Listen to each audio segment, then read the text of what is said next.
Besides the I could infer really that politics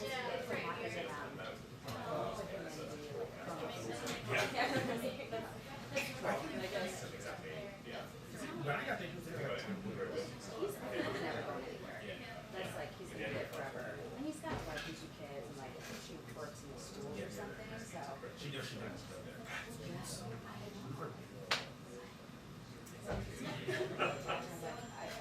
Exactly. Excuse me. Not to dye my hair that shade blonde because I feel like it all off. I feel like station sponsored a Beta salon. You know? Yes. Lisa we were in Colorado Springs. Oh, yeah. Yeah. We haven't seen each other in years. Like, how many years is that? 9? 9? Yeah. And you're based in Messina? Yeah. I always get the most time. I'm Jackie, by the way. Oh, I'm Cameron. Hi, nice to meet you. We should handsome this thing. Right. You know, I know that we're a couple of guys, so. In my building, people still share elevators, so. Yeah, it's like, you know, whatever your risk comfort is, what I use was, you know. You don't like it, right? Yeah. I literally just ate a Reese's cup before I, sacrificed and decided if I could. I think, yeah. No, I would actually.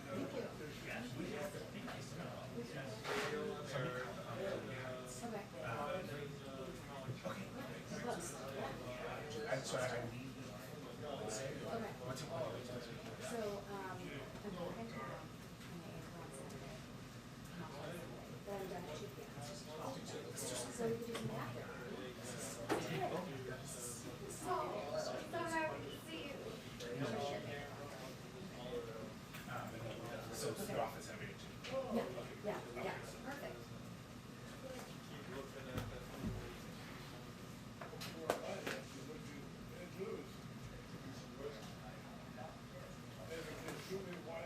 Nice to meet you.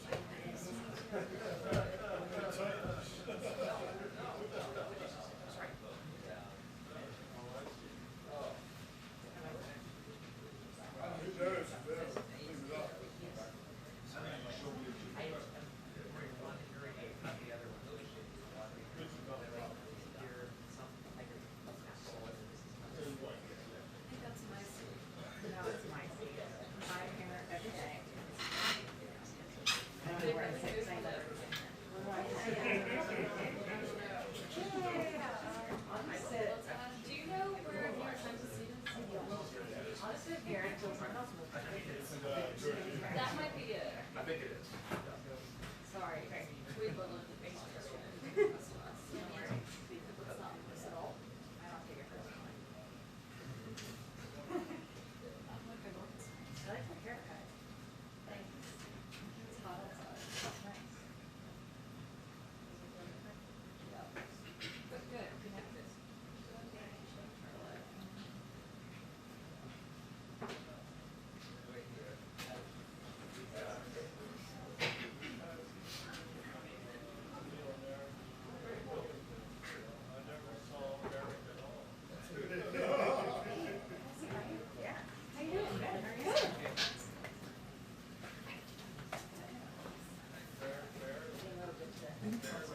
Oh, they did.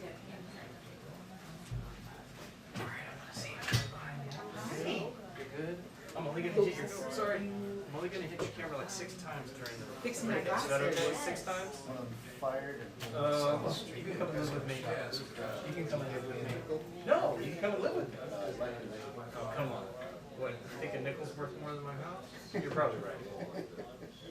And then watch photography is just like this. Right next to the stairwell.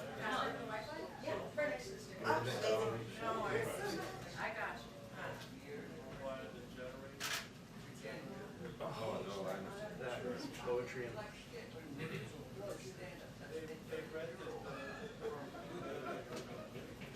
and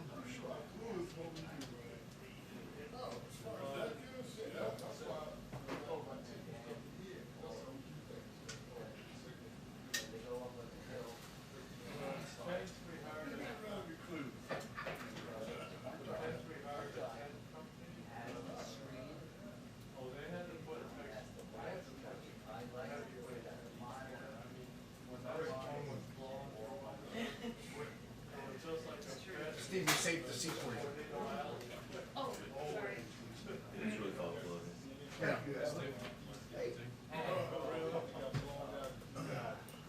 Very thoughtful. Yeah.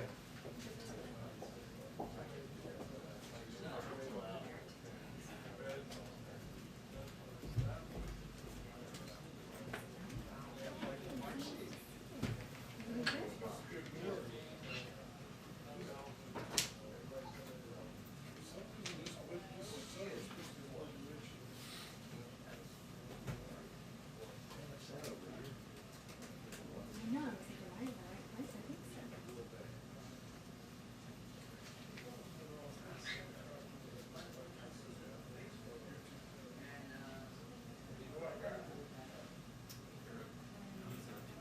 okay.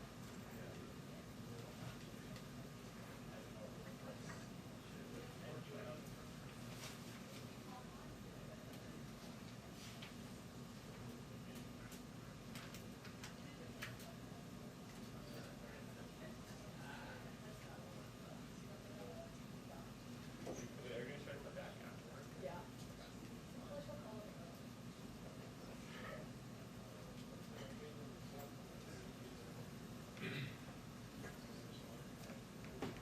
$12:45.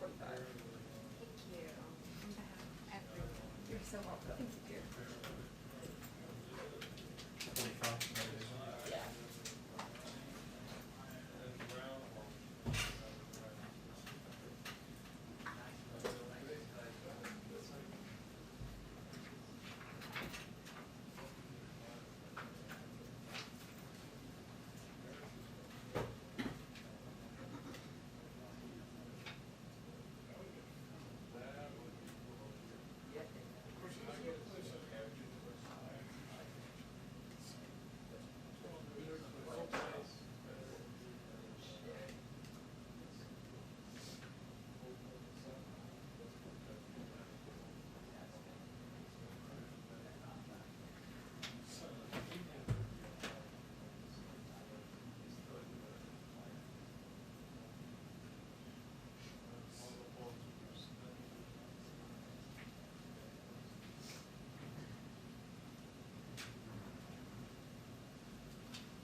Yeah.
chill, I do.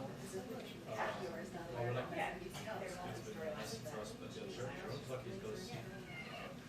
I was like, okay. My mom's Your mom's what? Mom. Oh, my mom's like, oh no, my mom's like, and then I said, well, or just like,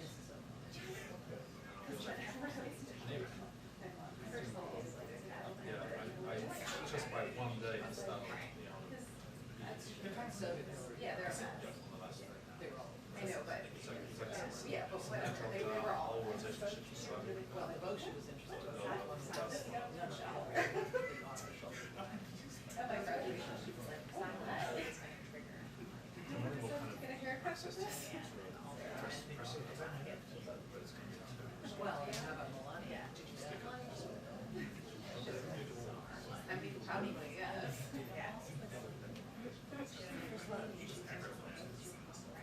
Oh, it's like.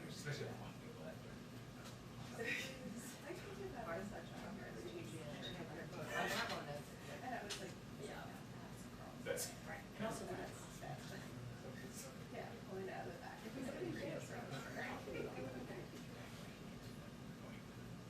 They're doing something that's totally. How are you doing? Yeah.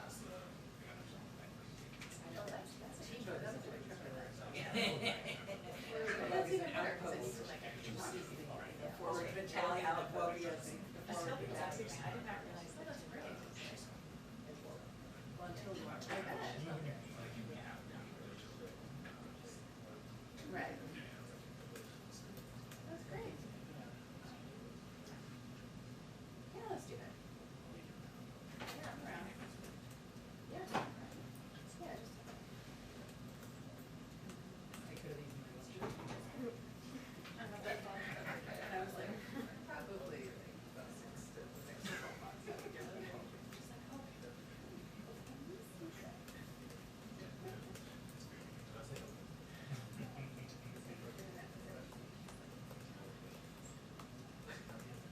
I'm like, I will not.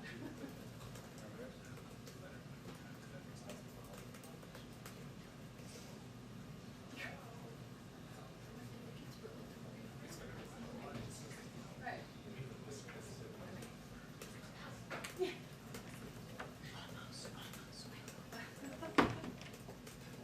Fashion sheet.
incredible. All I do is hear about it and think of her. She's so good. Unbelievable. I'm only 2 episodes in. Yeah, the accent too is. I really forget. Yes. Yeah. Such an elegant show. Yeah. So she's married to Berkshire. I skipped actually. So Richard Ransom, yeah, somebody whose name used to be man on my rocket changed it to yes, and it says very yes, yeah, because it gives you. 2-minute warning for the press briefing. 2-minute warning for the press briefing.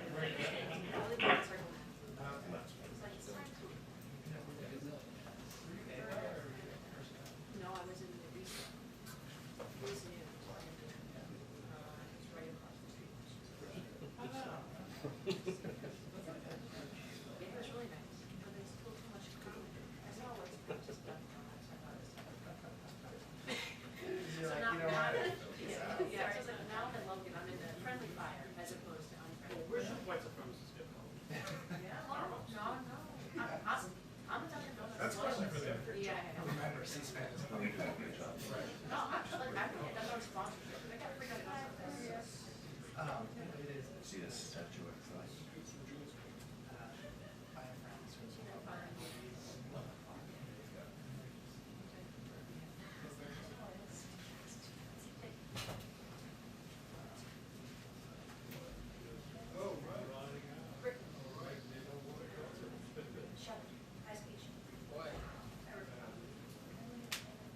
Oh, really? It's flat.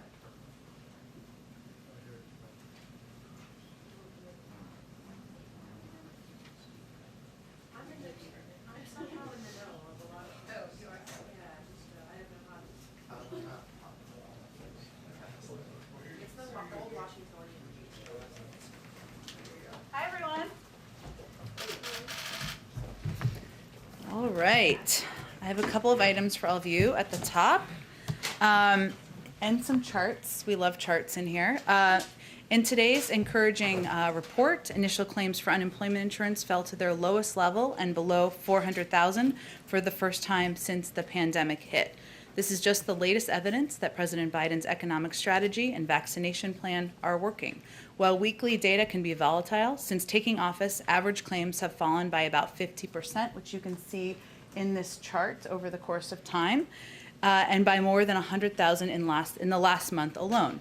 And earlier this week, the Organization for Economic Cooperation and Development, the OECD, as it's commonly known, one of the leading bodies in analyzing economic growth around the world, increased their projection for U.S. economic growth this year to 6.9%, due to the strength of the American Rescue Plan and our pandemic response to get Americans vaccinated and lift our economy out of the crises that we inherited.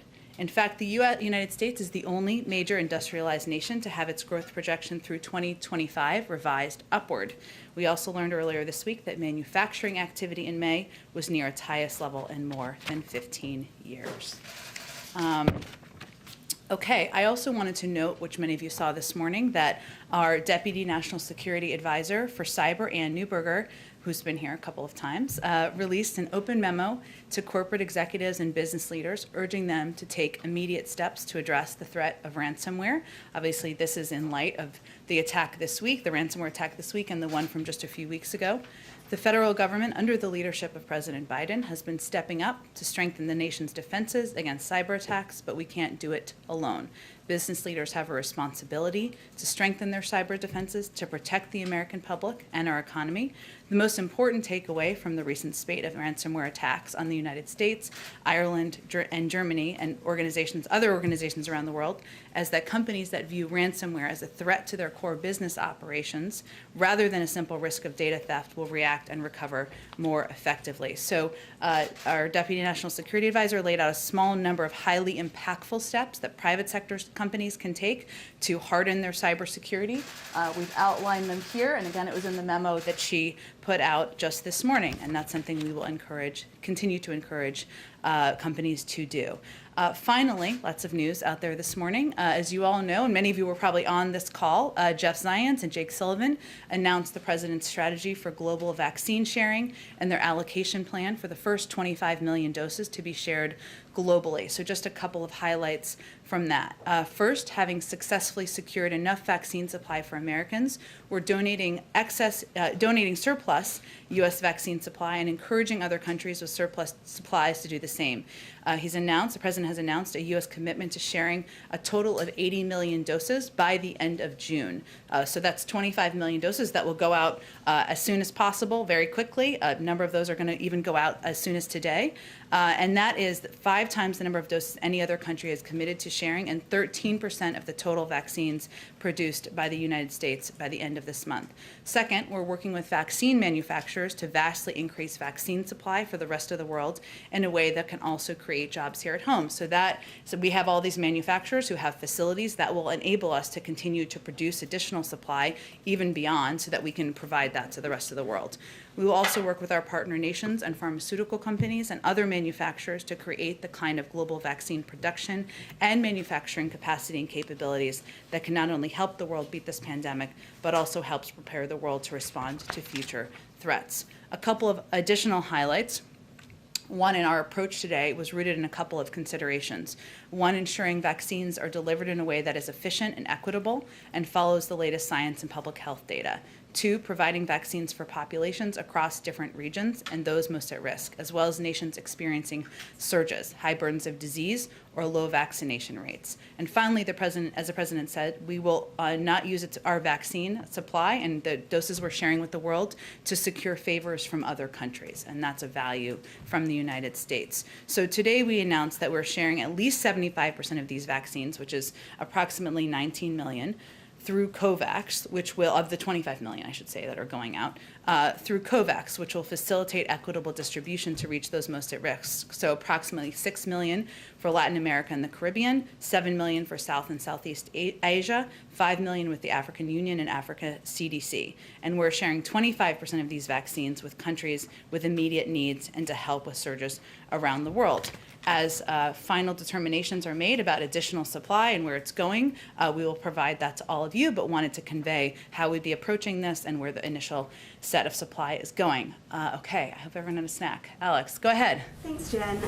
With the news that the Trump Justice Department sought the records of more journalists, this time from the New York Times, can you talk a bit about Biden's pledge that the practice won't continue under his Justice Department? Can you speak to, in particular, how can the president keep that promise while also making good on his pledge to uphold the independence of the Justice Department? Sure. Well, for those of you who didn't follow as closely what Alex referenced, though I bet many of you did, this is the third announcement by the Department of Justice of attaining records of journalists during the last year of the Trump administration, so something they're projecting publicly that happened during the last year of the Trump administration. They've also indicated that this is the last. As you noted, Alex, the president has made clear that on his watch, freedom of press will be protected. He laid out core principles several weeks ago because this is something that he is personally passionate about, and he has a long record with respect to protecting the rights of journalists. And as he's always been empathetic about, he was always alarmed by the way the former administration, the Trump administration, abused their power in some cases, and the career nonpartisan civil servants often were doing their work with great professionalism and honor, and were put in a difficult position. So I will say that he's always felt that it's important, as is evident by his words he shared just a few weeks ago, that we should always be refining and improving our approaches to how we approach this issue and any other issue. I don't have anything to preview for you in terms of a specific policy moving forward, but it's something that that's kind of his principles he will approach this from moving forward. Well, you said the White House had not spoken to the DOJ about this particular issue.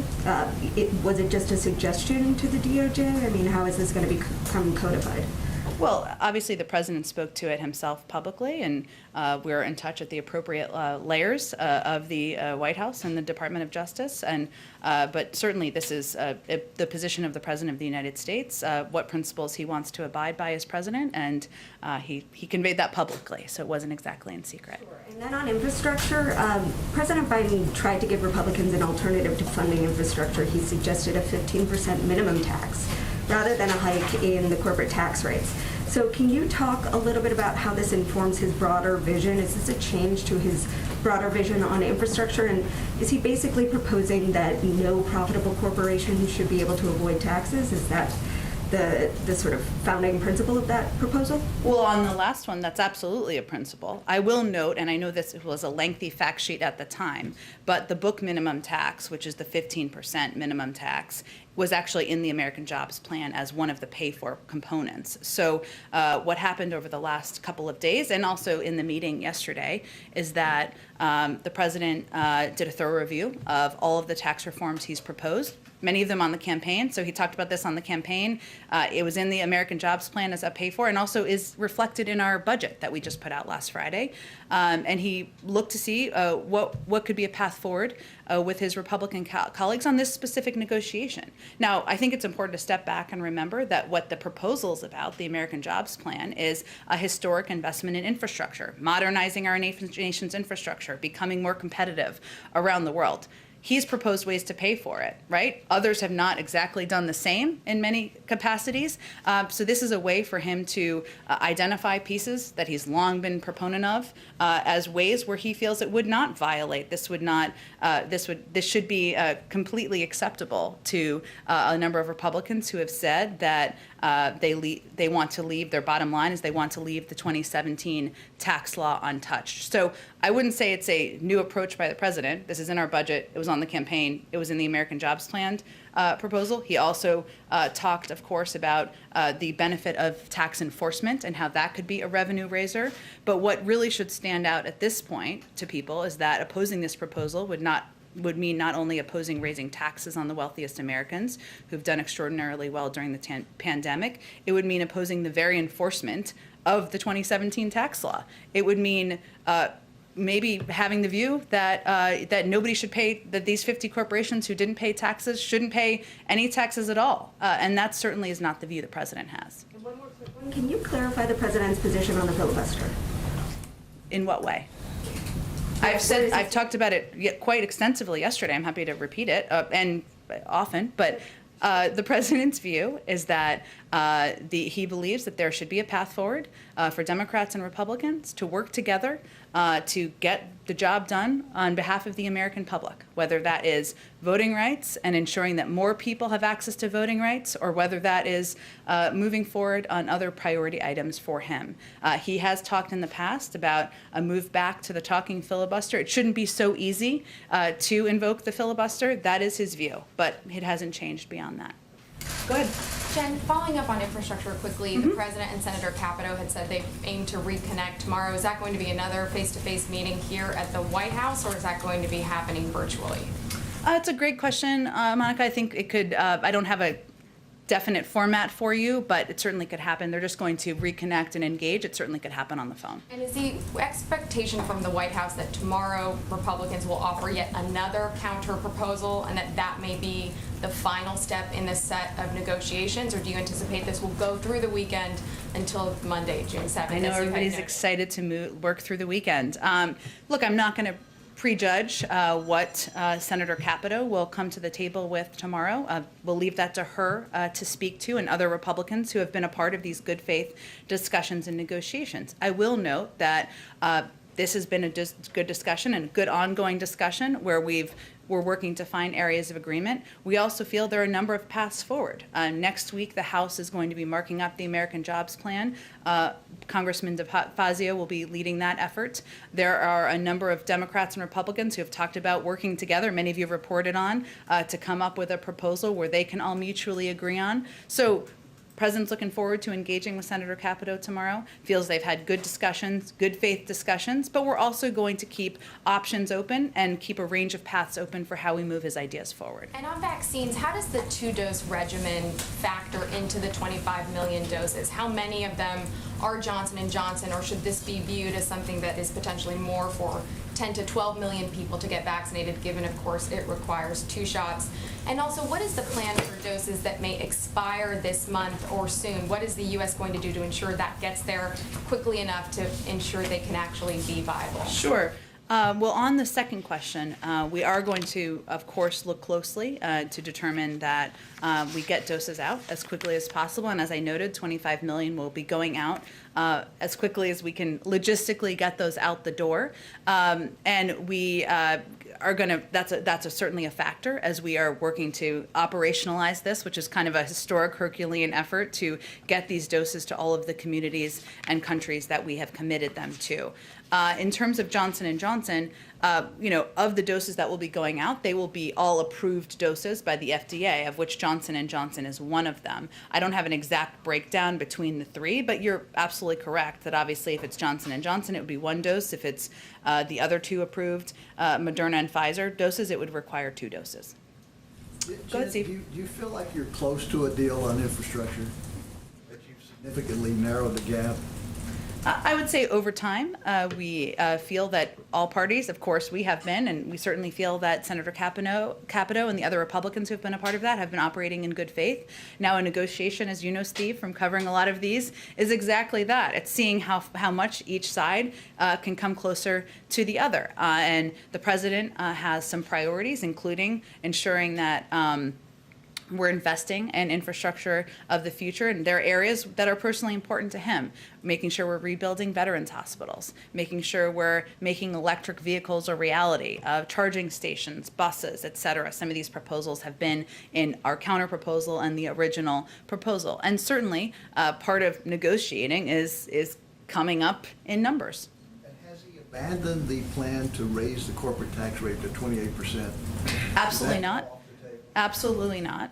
What the president believes is, one, that corporations can afford to pay a little bit more. And that's a way that we can pay for a range of the bold proposals that he has put forward. But he also took a look at these proposals and all of the tax proposals that he has put forward over time to find a way where there should be pay-fors that, based on their bottom lines, many of the Republican negotiators should be able to agree to. Lastly, Israel seems to be on the cusp of a new prime minister. What's at stake for the United States here? Does policy change as a result of this leadership change? We will leave, which won't be a surprise to you, Steve, the politics and the determination about political formation in Israel up to the parties there. Israel will remain an important strategic partner, one where we have an abiding security relationship, and that will continue. Go ahead. I'll come back to you guys. I'm sorry. Go ahead. So just to clarify, is the president's position that he would be willing to do away with this increase in the corporate tax rate if Republicans agreed to a minimum 15% corporate tax rate? Well, let's take a step back. The book minimum was in the president's American Jobs Plan proposal as a proposed pay-for. It was also in our budget. So this is not a new idea. This is a component of what he's proposed for a pay-for that he's lifting up as a question as to whether they could agree to that, because it certainly doesn't violate anything about the 2017 taxes. So that's what he's putting forward as an idea that he's asking them where their point of view is. So he's saying it could be one or the other. Well, no, he believes that we should continue to look at raising the corporate rate. That is a way to pay for a range of ideas. He's got a lot of ideas out there, a lot of bold proposals, including that aren't a part of this infrastructure negotiation. And he continues to believe that corporations can pay more. But the bottom line is that these proposals he's put forward as pay-fors in the American Jobs Plan, including IRS enforcement, which is also in our budget, of course, and this book minimum tax, are ways that, unless you think corporations shouldn't pay any tax at all, and we'll leave that to others to speak to, then there should be a way to find a path to agreement. And how was that proposal received by Senator Capito? I'll leave that to her and others to speak to. the president said yesterday that he's putting Vice President Harris in charge of the White House's efforts to combat voting restrictions around the country. What is this effort going to look like exactly? What is the White House going to do to push back on bills that are making their way through state legislatures? Well, first I would say that the Vice President put out an extensive statement on this just 2 days ago. And she has this assignment because she asked to lead the effort on voting rights because it's an issue she is personally passionate about and she wants to spend time and effort and energy working on. What she's conveyed, what the President certainly supports and agrees on, is that there's a federal component here continuing to push for legislation to move forward at a federal level. But there's also an important component of working with grassroots organizations, leaders in states, and others to see how we can push back on laws that have been, that are moving toward getting approved, that make it harder to vote, and how we can use the power of the Vice Presidency to activate energy and engagement on these issues. And then finally, the FBI has been investigating Postmaster General Louis DeJoy in connection with his former business. Does President Biden believe that the Postmaster General should step down or be replaced? He'll leave the investigation and the process forward to the Department of Justice. Go ahead. Going back to infrastructure, I understand that the president offered to repurpose $75 billion in unspent COVID money after there was some concern from the White House that doing that would jeopardize aid to rural hospitals in the areas where it was intended in the beginning. What changed in that negotiation, and then is there any more room for that given the jobs report and the 20 states not taking enhanced federal unemployment anymore? Could more be taken from unemployment to dedicate to the $75 billion and bring it up? First, let me say that what he's referencing, or there might be some openness to, is pre-ARP money, which passed during the prior administration. There is a tiny minimal amount left. So that's certainly not going to pay for the vast majority of these proposals. Also, I would note that a lot of this funding, as we've talked about before, the vast majority of this funding is allocated, and it is meant to go to, as you noted, hospitals, to firefighters, to keeping law enforcement on the job, to state and localities that have suffered during the pandemic. So we've proposed alternatives to pay for these proposals, as we've been talking about a bit in here. Why wouldn't it be a better option for companies that paid no tax to pay 15%, which is still a lower tax rate than even was in the Trump tax package? Why wouldn't it be a better proposal to invest in enforcement, IRS enforcement, something that's supported by 84% of Republicans in the country? So there are a range of ideas out there. The president's bottom line is he's not going to raise taxes on people making less than $400,000 a year. He's proposed a lot of different options that don't cross that red line, and he's looking forward to seeing what the other side has to offer. Where did that $75 billion come from? What pot did it come out of? The pre-ARP COVID funding. Okay. And then going to the emails with Dr. Fauci, there was an exchange between Dr. Collins and Dr. Fauci referencing a Fox News report discussing it as basically the lab leak as a conspiracy. Collins denied, jumping to conclusions, and he asserted that his mention of conspiracies was referring to the rumor that the virus was bioengineered as a weapon. Is that the position of the administration and their top health experts, that this was not engineered, or is that still an open question and part of this review?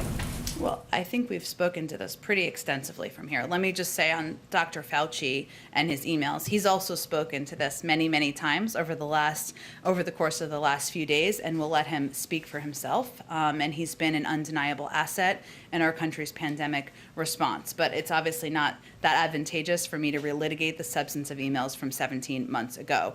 We've launched, based on the president's direction, an entire internal review process to use all of the resources across government to get to the bottom of the origins. And that's a 100-day process, and we'll look forward to providing more when 90 days, when it's concluded. Can you speak at all to the Vanity Fair report about this State Department fact sheet that came out 5 days before inauguration? 5 days before this president's inauguration? Correct. Do you know if there was any crossover of that, how that was seen by this administration, the conclusions that they were trying to put out in the final days of the Trump administration? I think I'm just going to focus on our own internal review that's going to use every resource in the federal government, whether that is our health experts, our medical experts, our national security team, to see what more we can unearth about the origins, which certainly we all want to get to the bottom of. Go ahead. Yeah, back on infrastructure. So just to be clear, this $1 trillion in new spending and the focus on the minimum tax instead of corporate tax hikes, is this the president's best and final offer to Republicans? Well, first of all, I think it's important to note we have a range of means for moving the president's ideas and proposals forward. And the president's going to have a conversation with Senator Capito tomorrow. He's very much looking forward to that. I will tell you for clarity that what he put forward would have been new spending on top of a baseline of $400 billion over 5 years. That amount of money that would be expected to be invested in infrastructure regardless of these talks. And beyond that, I think in terms of the pay-fors, we're open to other options. The president is just not going to raise taxes on Americans making less than $400,000 a year. If the Republicans want to go back to raising the corporate rate as a part of this specific negotiation, we are absolutely for that, and we think that these corporations could pay more. If there are other options, great. We're not going to go down the road of user fees or other areas that would raise taxes on the American people. And how much of the plan does that minimum tax cover? Does the White House think? It's in our budget. You can take a look. And just on the corporate tax rate, are you confident progressive Democrats in Congress would get behind a proposal that doesn't include an increase in the corporate tax rate? Well, to be clear, the president absolutely thinks that corporations can afford to pay more, and especially including corporations that paid zero in taxes over the last several years. That's why it was in his proposal as a pay-for, and certainly a range of members, including progressives, are certainly well aware of what was in the president's American Jobs Plan proposal as pay-fors. And just on the cyber hacking, the White House is telling businesses to take steps to prevent this. What's the message to Americans, to businesses that keep seeing these hacks happening? Would you consider enforcement? Would you consider other regulations that would try to make this, stricter to prevent these cyber attacks? Well, first I will say that there has been ransomware is a global problem, as I think you all know, and we've seen these attacks, ransomware attacks, I should say. We've seen these attacks disrupt organizations around the world, from hospitals across Ireland, Germany, and France to pipelines, as you all know, in the United States, and banks in the United Kingdom. These attacks have been on the rise for years because these criminal groups are able to make a profit off the backs of businesses, schools, local governments, and more.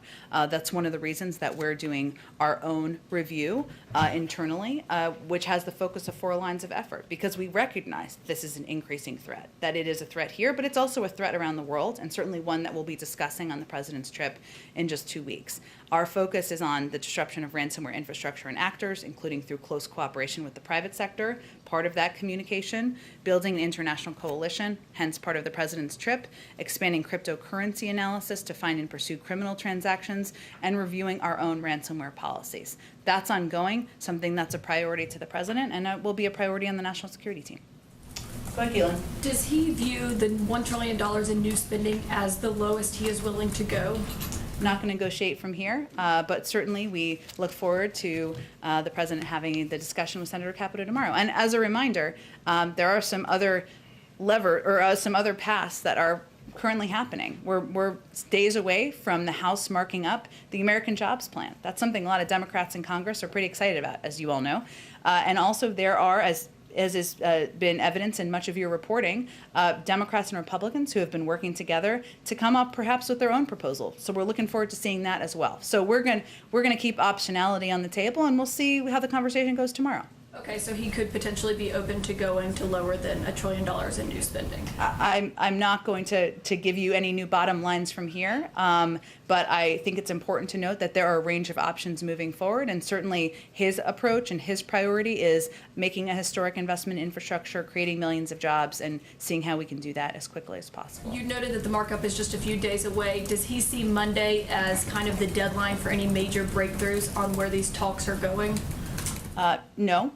He's going to continue to have conversations with Democrats and Republicans about what the path forward may look like. And certainly it's an important moment in the timeline, of course, because there will be movement then. We've seen Speaker Pelosi talk about how she wants to move forward with infrastructure in June. We've seen Leader Schumer talk about how he wants to move forward with infrastructure in July.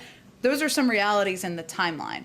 But the president is not, we're not here to set new deadlines. We're going to continue those conversations. Okay, just checking, because the Transportation Secretary did say on Sunday that they do view Monday as a deadline for any breakthroughs on these talks. So President Biden does not view Monday as a deadline. I think we're going to keep our options open to see what paths we can move forward on. And certainly the president is not going to accept a deal that doesn't help create millions of jobs and make a historic investment in our nation's infrastructure. Okay, my last question, before he goes abroad on his trip next week, should we expect any ambassador nominations to come from the White House? I don't know yet, Caitlin. We will see. I know that there's an interest in that, and we hope to have more soon. And I would note that one of the processes in the ambassadorial nomination process is that countries have to agree to these selections, and so sometimes that's part of the timeline. Is that holding this up? Not a hold-up, it's just part of the process. So go ahead, Amy. In general, when so much of Biden's agenda includes long-term things that will take a while to break through even once they're passed, infrastructure being at the top of that list, is the White House concerned that Congress is moving slower than a snail's pace on everything from democracy reform to a policing bill to these endless infrastructure talks, and that it will get harder as you get closer to the midterms for to tackle your priorities? No, that's not our view. I would say first, the American Rescue Plan passed at a pretty rapid speed. That's typically faster than most pieces of legislation, as many of you know, moves through Congress. I mean, not that this is necessarily our model in terms of timeline, but the Affordable Care Act took a year to move through Congress. And so we certainly recognize that sausage making is messy. It takes some time. The president has talked about wanting to sign a bill into law this summer. And there is certainly appetite and interest and a commitment to moving forward on infrastructure from Speaker Pelosi as well as Leader Schumer. I would say as it relates to police reform, we certainly know that coming together, in order to get that across the finish line, there needs to be agreement from the negotiators about what the path forward looks like. They've said they're making progress. They've been encouraged by the tone of the discussions. That's a positive sign to us. And we're going to continue to support those efforts as they move forward. I guess just the question is, how are you going to show voters who are trying to decide if Biden was an effective president beyond the falling virus numbers that his approach is working? Beyond falling virus numbers? Beyond getting a global pandemic under control? Well, I would say, and you know from polling and from what the American people care about and are focused on, getting the pandemic under control, ensuring that we're saving tens of thousands, if not hundreds of thousands of lives, making sure that the majority, more than 70% of people in this country are vaccinated so that they can return to their normal lives, which means returning to their jobs, kids returning to school, seeing friends, going to concerts, returning to life pre-pandemic. That is the number 1, 2, 3, 4, 5 issue on everyone's mind. That has been the president's focus from day one, and absolutely how he has spent the majority of his time to date. One other question on Israel. Gantz was here today and met with Jake Sullivan. His plan was to ask for $1 billion in emergency military aid. Is the U.S. expected to provide those funds, and if so, does it have any expectation that we would get cooperation from the Israelis on rebuilding Gaza if we did? I haven't. I know we were going to do a readout of that. I don't know if that's come out yet, the readout of the call. Mention anything about whether or not those requests would be granted? I'm happy to check and see if there's any update on that. It may be that we have to consider with our requests, and I'm not sure we'll have a rapid response, but I will check with our team and see if we have any update. Go ahead, Mark. Thank you, Jim. In terms of the voting, the ballot bills that are being introduced around the country, the president spoke out pretty strongly in Tulsa about them. Yeah. Other than the vice president, as you said, working with grassroots groups, if you don't have the votes to stop these laws in the state legislatures, and you don't have the votes to overturn the filibuster so you could pass H.R. 1 or the John Lewis Act, what can he do other than engender a public backlash to them? Well, one, we don't accept that's the case. We're going to continue to press for Congress to move forward with legislation on voting rights. We know it's not always a straight line, and that sometimes it takes time, and there needs to be discussion, negotiation. And in states, it's not just about engaging with community organizations. We're also talking about working with the private sector, working with voting rights groups, strengthening and uplifting efforts on voting rights nationwide. So this is an across-the-board effort that's not just focused federally. It's also focused on states. It's also focused on local and grassroots organizations. And certainly one of the president's lessons from having done this for 50 years or more is that, you know, the engagement and the activism of the American people is often the driver of change. And so part of this effort is certainly to engage with that. Even though some of these bills have already been signed into law or about to be. Well, laws sometimes are meant to be changed. I have a question about the cyber attacks. Is this something that he would talk to Putin about? Is it something he thinks that Russia has some responsibility for, or could do something to stop, or where does Putin fit in to these ransomware attacks? Yes, we expect it to be a topic of discussion at the summit that is happening in just less than 2 weeks.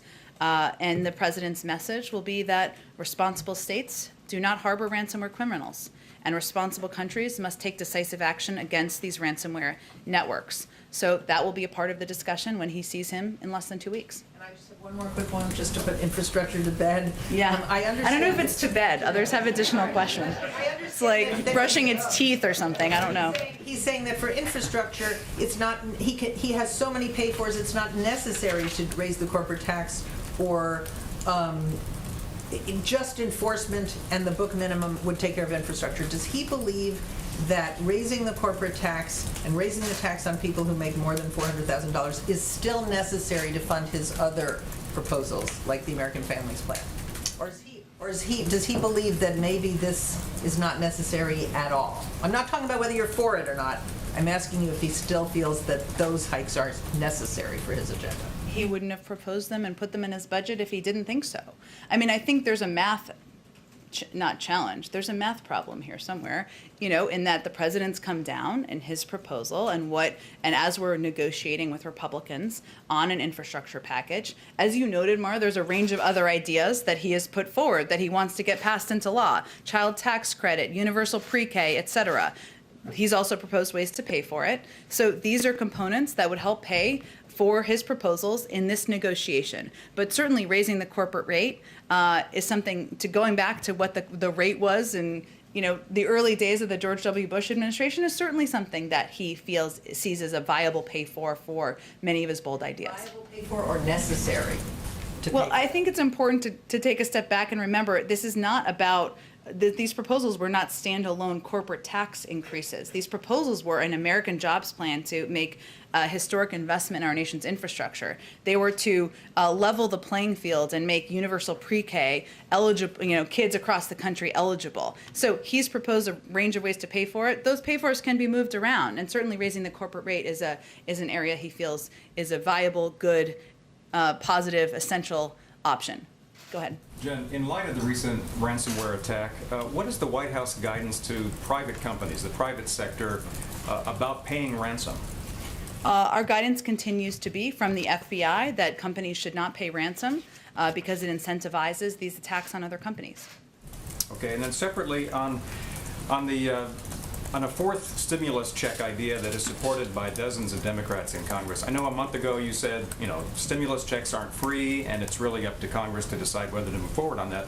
I'm wondering at this point, does the president support that idea, or does he believe that his American Jobs and Families Plan provide enough economic assistance that a fourth stimulus wouldn't be necessary? Well, I think as I said at the time, I should say, when you asked us before, the president is certainly open to a range of ideas. There are some who are proposing an elimination of the SALT deduction. I think I said it the right way. And there are some who are proposing making the child tax credit permanent. There are some who are proposing additional stimulus. He's happy to hear from a range of ideas on what would be most effective and what's most important to the economy moving forward. But he's also proposed what he thinks is going to be most effective for the short term, for putting people back to work, to getting through this pivotal period of time, and also to making us more competitive over the long term. And just to clarify, the president does support an extension of the family child tax credit that's going to start taking effect next month, correct? It's in his American Families Plan, he's proposed an extension of the child tax credit. Okay. Yeah. Go ahead. Thank you. Does the choreography of the Europe trip, having these sit-downs with allies from NATO for Putin, is this meant to effectively project President Biden as a messenger of the West, not just the US, when he sits down with the Russian leader? Well, I would first say that his commitment to attend the G7 and NATO predated the scheduling of the summit, just factually, as you all know. But I would certainly say thematically that what you'll see from the president and him talk about on this trip is his advocacy for democracy over autocracy, domestically here in the United States, but certainly around the world. And he's always felt that we are stronger when we are working with our partners and our allies. Many of them are in the G7 and in NATO, and certainly discussing issues as it relates to cyber threats, the threat of climate change, or problematic behavior from some where we have disagreements, including Russia, including China, would certainly be a part of those engagements.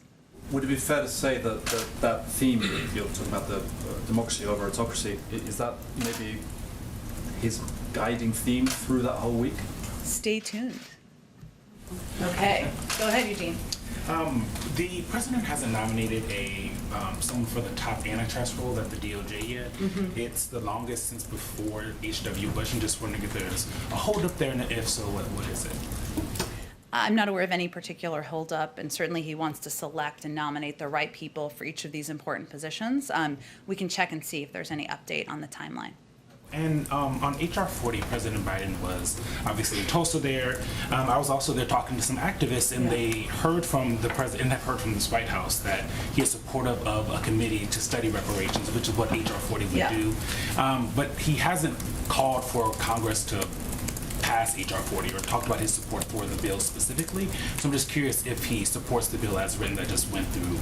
Well, he supports a number of components of the bill, including the funding and the proposal for a study, which he feels would be the next important step forward and something that he feels would be absolutely correct in addressing this moment in history, these moments in history. But not HR 40 as I don't have more of an assessment of the legislation, but he, of course, supports a study of reparations and feels that would be the best next step.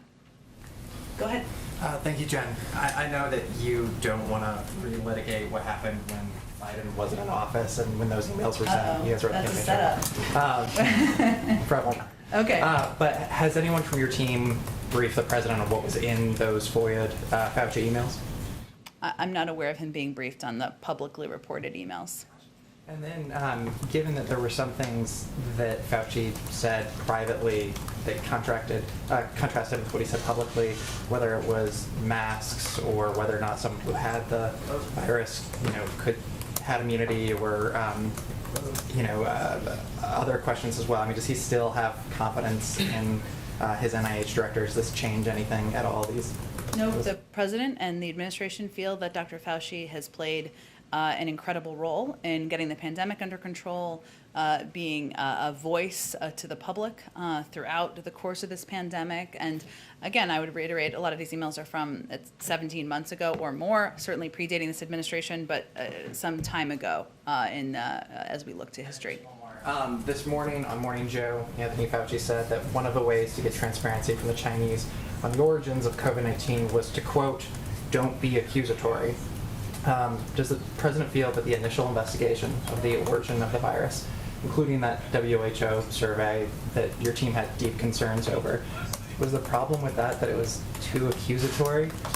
I mean, is that a problem that this administration is being accusatory?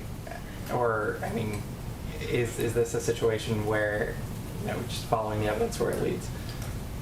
I think our primary objective here has been working with the international community, rejoining the WHO, working with the international community to unite and pressing the Chinese to be transparent, to provide the underlying data so other scientists can take a look at that data, and to participate in a constructive way in the second round of the next phase, I should say, of the WHO investigation. As we noted at the time when we announced our own internal next step here, our 90-day review, one of the things that was happening in the timeline was the Chinese conveying that that was not their inclination. So I can't assess what the impacts are. I can tell you what our position is and what we've been pressing for on the international stage. Go ahead. Yes, just about the 90-day review, one thing that's not clear is how is it that the U.S. intelligence officials knew about the workers in Wuhan lab, that they knew about them getting sick back in 2019, And then in February, the intelligence officials were saying that they still hadn't ruled out the possibility that the virus came from the lab. But the inquiry didn't happen until late May of this month. And I'm wondering what took the U.S. so long before it launched this. That's not actually an accurate depiction of the timeline. The president actually asked his intelligence community to look into, to do an internal assessment, which then was presented to him, an internal meeting, back in March. Yes, but the official, the 90-day inquiry that when you're describing, like the full look at this hypothesis, that was not announced publicly, and people were not aware of it until May 26th. He didn't decide to launch it. The timeline here was he asked the intelligence team to do an internal review, an internal assessment. When that was done several weeks ago, he asked it to be made public to declassify that information. That goes through a process, sometimes takes a couple of weeks to do. When that assessment was done, we were presented with an option for a public statement, and the president decided we wanted to do a more extensive review and tap into our lab scientists and experts, our more of our national security team, to see what more we can uncover over the course of 90 days. That's the timeline. Yeah, maybe I wasn't saying it, or maybe I was saying it too specific with the dates, but the bigger question is what took the U.S. so long to take it seriously when there were reports about the possibility of this virus coming from there, We would completely refute that argument or notion. Obviously, the president asked his intelligence team to do an internal assessment, which happens all the time. We rarely talk about that publicly. We obviously took the step to declassify that, and that's something that he did early on in his administration. Go ahead. Go ahead. Oh, great. Okay. Sorry, Nancy, I didn't mean to skip you. Go ahead. Vaccination rates are slowing down, and with the National Month of Action, if you do not get to that 70% goal, what is your plan B, and is there concern that you have to throw in some more incentives in there?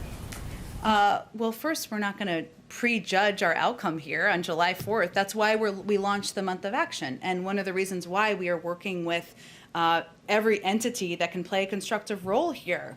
Free beer, that seems to be very appealing to the public, it seems, by headlines. Krispy Kreme donuts, getting into raffles for flights, and a range of incentives that states are implementing. Many of them did not come from us, obviously, because we recognize that at this stage, and we always knew that the rate of vaccination would slow down, because we were at a period of time, we went through a period of time where there wasn't enough supply for the demand, and then we got to a period of time where we had more supply than the demand, and that's why we launched a $3 billion effort to do local engagement, working with community leaders, clergy, other trusted voices, doctors, pediatricians. But now we're at a 1 month, it reminds me a little bit of political campaigns where you are knocking on doors, you're making phone calls, you're incentivizing, all legal, of course, ways to get people to the polls. This is how can we get more shots in arms, and we've welcomed the engagement from a range of entities in the private sector to do exactly that. I will also say, as of yesterday, about a dozen states had met their 70% or higher. And ultimately, this is going to be up to individuals to get shots in their arms. We can take every creative step we possibly can take. We also understand we don't have 100% control here, but we're going to do everything we can from the federal government to reach that goal. Create this initiative with shots in the shops within barber shops across the country. How are you going to work with other, I guess, communities, especially in the South, where there is a concern that those vaccination rates are going down? Well, you're absolutely right that we are, and they're going down in different parts of the country, which again, we anticipated. But in communities and areas where we've seen the lower numbers are actually primarily under 40, and they're more among young people. And so one of the ways we focused is on how we can reach and engage with the communities that don't have the highest percentage rate. People over 65, there's a huge percentage of people who have received their first and even second doses, and even over 40, it's quite a high percentage. So again, what we've learned from our data is that local engagement, working with trusted voices, maybe it's the primary care physician that somebody's been seeing for 20 years.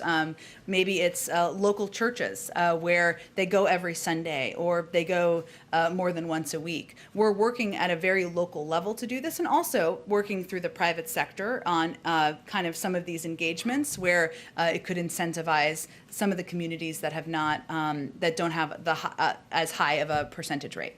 And last question, does the president have an idea of when things will be quote unquote back to normal, especially with these ramping up of vaccine efforts? Well, we obviously are guided by CDC guidance, but what we've seen, and they've announced over the last several weeks, is that, if you're vaccinated, you don't have to wear a mask inside, outside, going into stores. We've seen that in around the country as well. So we're already seeing a move toward back to normal, but it really depends on community to community. And that's the other guidance that we have been providing and emphasizing, because if a community has a vaccination rate of 80%, they are clearly in a different place than a community that has a vaccination rate of 55%. So it's really going to be determinations made at a very local level about what is safe. Go ahead, Nancy.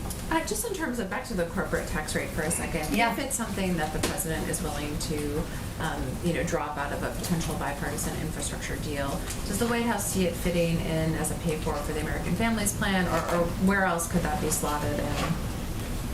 We have no shortage of ideas around here, Nancy. I will note that, again, he's put forward a range of ways to pay for his big, bold ideas, including raising the corporate tax rate. And there are a number of components of his ideas that are not in this infrastructure negotiation right now. And you've referenced many of them in the American Families Plan. I'm not going to predetermine what all the aligning of items will be in the future, because that obviously isn't a package that's a part of this specific negotiation. But certainly he thinks that raising the corporate rate, ensuring, asking corporations many of whom have made a big profit during the pandemic to pay a little bit more is a very viable way to pay for ideas moving forward. And just one more thing on the COVID vaccination distribution. Sure. How does the White House expect to donate 80 million doses without AstraZeneca? Does that mean that the J&J shot will definitely be part of the distribution? Well, J&J has been approved by the FDA, so it would be those doses would be a part of what we're distributing, along with Moderna and Pfizer, including in this initial set of 25 million. AstraZeneca, as you know, we're waiting for FDA approval to even approve it to go overseas. That's something that certainly we could utilize those doses, and they would be a part of the doses of the 80 million. Go ahead. Go ahead, Alex. Oh, yeah, just we're weeks and weeks in these infrastructure negotiations, and I'm curious, what does the White House think it has to show for it? What do you think? What progress would you point to? What would you point to show that we're closer to a deal than when this process began? Well, first, I would say that it may feel foreign, but the process of policymaking and negotiating can be messy and the sausage making isn't always beautiful or pretty. So that's what we're in the middle of right now. And the president has pledged to the American people when he ran for office that he would work with Democrats and Republicans to try to get important initiatives forward on behalf of the American people. This is an example of that. We're having ongoing discussions with Republicans. We feel that those discussions have been done in good faith. The president's looking forward to talking to Senator Capito tomorrow. We also are eager to see what proposal may be put forward by Democrats and Republicans who are talking about what they might agree on. So there are a range of paths forward here, and the president remains committed to his goal of signing a bill into law, historic investment infrastructure, by the summer. Just one more. Yeah. The Remain in Mexico policies ended. Is it still your message to immigrants coming from Central America not to come, that the border is still closed? Correct. Our message is still this is a dangerous time to come. We've been clear in our assessment that the MPP program, more commonly known as Remain in Mexico, was quite problematic. It led to dangerous and inhumane conditions along Mexico's northern border, in part because of the camps and the conditions at the camps. That's something the president talked about, or we've talked about for some time. And Secretary Mayorkas and DHS determined that the program does not adequately or sustainably enhance border management either. So our message continues to be, this is not the time to come. We want to have an effective immigration system in place, including asylum processing at our border, and that has not changed, but ending the Remain in Mexico program is something we've long talked about our commitment to. Brittany, go ahead. Thanks, Jen. The president has tasked Vice President Harris with two contentious, if not at least very difficult to wrap your head around, time-consuming issues in American politics, immigration in the Northern Triangle and race through voting rights, if not just the National Space Council stuff that hasn't kicked off yet, broadband, dealing with labor unions. Should we expect any other major additions to Vice President Harris's portfolio in the coming months, let me say, by the end of the year? Well, first, the president's confident that the vice president is absolutely up to the task. He sees her as a partner and someone who he is playing the role of a modern-day vice president, which is taking on challenging tasks, tasks that won't be easy, and that's certainly something he felt he did as vice president, and he is confident that Vice President Harris will do exactly the same thing. And as you know, she's traveling to the Northern Triangle next week. She's just taken on this initiative per her request on voting rights. She's going to be active on that in the weeks ahead. So I can't predict what's going to come our way or what initiatives she'll need to take on over the months ahead, but certainly these are two big tasks that he's confident in her ability to lead.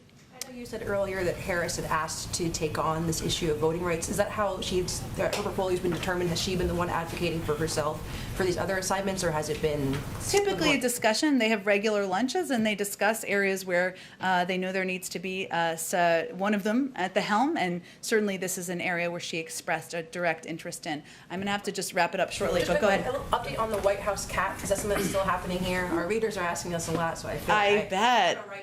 I've been joking, although maybe it might be true, that we're waiting for a bad news day for that to come out. If you see a tail wagging coming out of the briefing room, you'll know something bad's about to happen. I don't have any update on the cat. I know there's a lot of interest. Go ahead.